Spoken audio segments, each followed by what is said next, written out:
Friends, আমি এতিয়া দি road not taken কবিতাটোৰ poetic deviceৰ বিষয়ে আলোচনা কৰিম। I shall discuss about the poetic devices related to the poem The Road Not Taken for class 9, and his writer poet is Robert Lee Frost. এতিয়া poetic deviceৰ ক্ষেত্ৰত আমি প্ৰথম কথাটো আমি চাওঁ symbolism। ইয়াত symbolism হিচাপে কিবা শব্দ প্ৰয়োগ কৰিছিল। আমি ঠিক কবিতাটোৰ আৰম্ভণিৰ প্ৰথম দুটা শব্দ চোৱা, টু ৰুটছ, দুটা ৰাস্তা। এইটোৱে হ'ল, এই শব্দটো হৈছে আমাৰ চিম্বলিজিমৰ এটা এক্সাম্পল। It is a good example for the symbolism. কাৰণ টু ৰুট শব্দটোৱে আচলতে আমাৰ কবিতাটোত কোনো দুটা ৰাস্তাক বুজোৱা নাই। It means for the different professions, different situationer কথা কৈছে আমাৰ। আমি সেই situation বা সেই professions বিলাক, সমস্যাবিলাকৰ আমি সকলোৱে কি হওঁ ফেচ কৰিব লাগিব। আৰু টু ৰুটছ শব্দটোৱে কি বুজাইছে, আচলতে আমি জীৱনটোত আমাৰ প্ৰফেশ্যনেল কিছুমান আমি সিদ্ধান্ত ল'বলগীয়া হৈছিল, আৰু সেই সিদ্ধান্তসমূহ বা যিখিনি অপশ্যন আছে, বিকল্পবিলাক, প্ৰফেশ্যনেলৰ বিকল্প, আমি সিদ্ধান্তৰ বিকল্প, ইটো লওঁ নে সিটো কৰোঁ, ইটো লওঁ নে সিটো কৰোঁ, এই সিদ্ধান্তবিলাকে আচলতে বুজাইছে। গতিকে টু ৰুট শব্দটো হ'ল আমাৰ ইয়াত চিম্বলিজিমৰ এটা গুড এক্সাম্পল। দ্বিতীয়তে চোৱা এনাফৰা। এনাফৰাটো হ'ল চেম ৱৰ্ডৰ ৰিপিটেশ্যন।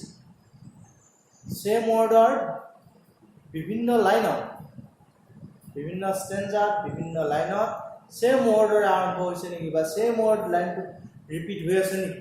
আমি তেতিয়াহ'লে আমি দেখা পাওঁ প্ৰথম পেৰেগ্ৰাফটোৰ দ্বিতীয়, তৃতীয় আৰু চতুৰ্থ line, first stanza, second line, third line and fourth line, এই তিনিওটা লাইনতে কি হৈছে, এটা শব্দৰে আলোচনা আৰম্ভণি হৈছে। বিগিনটো ক'ৰ পৰা হৈছে, and sorry and be one traveller and look down as far as I could. গতিকে এই তিনিটা লাইন চোৱা, second line কি আছিল, and sorry I could not travel both, and be one traveler long I stood, and look down one as far as I could.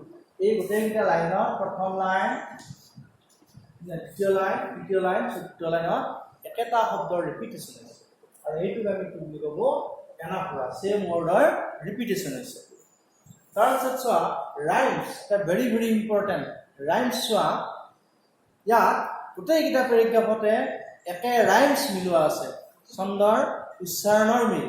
এতিয়া প্ৰথমতে চোৱা A B A A B, তাৰমানে কি, প্ৰথম line তাৰ লগত কাৰ মিলিব, 3 নম্বৰ লাইন, প্ৰথম লাইনটোৰ লগত কাৰ মিলিব, 1 নম্বৰ যদি আমি লাইন বুলি কওঁ ইয়াত ফাৰ্ষ্ট লাইন, তাৰ উচ্চাৰণ কাৰ লগত মিলিব, 3 নম্বৰ লাইনৰ লগত মিলিব। 1 নম্বৰ,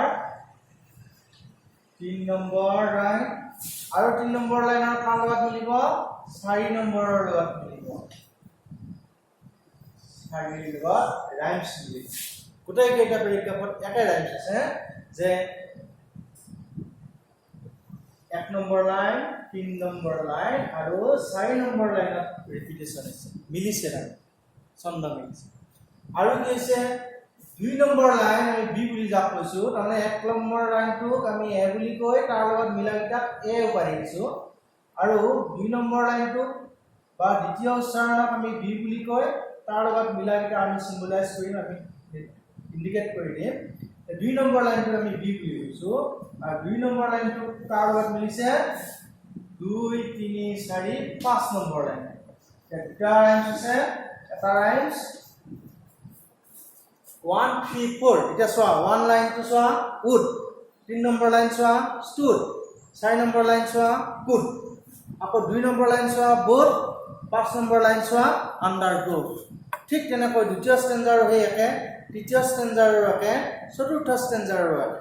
চতুৰ্থ ষ্টেঞ্জাটো হলো মই কৈ দিছো যে 1 চোৱা চাই 3 নম্বৰত আছে আই 4 নম্বৰত আছে বাই এতিয়া চাই আই বাই কেই নম্বৰ লাইন আছে ষ্টেঞ্জাটোৰ প্ৰথম লাইন আছে ষ্টেঞ্জাটোৰ 3 নম্বৰ লাইন আছে ষ্টেঞ্জাটোৰ 4 নম্বৰ লাইন আকৌ চোৱা 2 নম্বৰ আৰু 5 নম্বৰ লাইন ষ্টেঞ্জাটোৰ 2 নম্বৰ লাইনত কি আছে 4 নম্বৰ ষ্টেঞ্জাৰ কথা কৈ আছো আমি হেন্ডস 2 নম্বৰত আছে হেন্ডস আৰু 5 নম্বৰত কি আছে ডিফাৰেন্স the hence difference তাৰমানে প্ৰতিটো ষ্টেঞ্জাৰে 1 নম্বৰ 3 নম্বৰ 4 নম্বৰ লাইনৰ লগত ছন্দৰ মিল আছে আৰু ক'ত মিল আছে 2 নম্বৰ আৰু 5 নম্বৰ লাইনৰ ছন্দৰ মিল আছে এটো হল আমাৰ ৰাইমস তাৰ পিছত চোৱা এলিটাৰেশনটো হল কনসনেন্ট ছন্দৰ ৰিপিটেশন আছে নি কৰবা আছে ক'ত আছে 2 নম্বৰ ষ্টেঞ্জা চোৱা 2 number stanza 3 number line to swap because it was grassy and wanted where the wanted where it is called consonant sounder wanted where consonant sounder repetition ase aru kor ase how way etu eta hol consonant sounder repetition ase aru ki ase alliteration গল এবাৰ ৰিপিটেশন আছে যে শব্দৰ direct repeat কৰা আছে নাই কৰবা আছে code আছে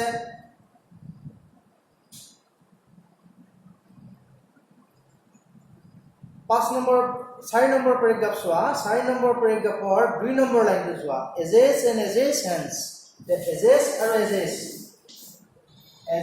এন্ড এজেস এটা এজেস আৰু এই এজেস শব্দটো কি শব্দৰ পুনৰাবৃত্তি ঘটিছে এইটোক আমি কি বুলি কওঁ ৰিপিটেশন গতিকে এইখিনি আছে ইয়াৰ poetic devices আকৌ আমি ইয়াৰ কোৱেশ্চন এনসাৰ সমূহ লৈ নেক্সট ভিডিঅ'ত আমি আহিম এইখিনি মানতে শেষ হৈছে